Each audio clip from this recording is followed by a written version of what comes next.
सांगोल्यामध्ये भाजप शिवसेनेत अंतर्गत वाद निर्माण झालेला आहे। भाजपचे उमेदवार रणजित सिंग नाईक निंबाळकरांवर शिवसेनेचे नेते नाराज आहेत। रणजित सिंग निंबाळकर विश्वासात घेत नसल्याचा आरोप या ठिकाणी करण्यात येतोय।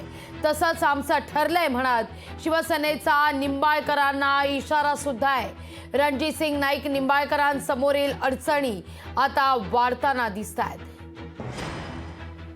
मी विद्यमान खासदार साहेबांना एक सांगू इच्छितो की दादा, आपण ज्यावेळेस गेल्या वेळेस 2014ला निवडणूक लढवली त्यावेळेस तुमच्या मागे जे असंख्य कार्यकर्ते, असंख्य जनता दिवसाचे रात्र करून पळून आपणास विजयी करण्यासाठी जे काबड कष्ट घेतलं आणि तुम्ही आज सध्या तालुक्यातली फक्त 2.5 तिकीटं घेऊन फिरताय।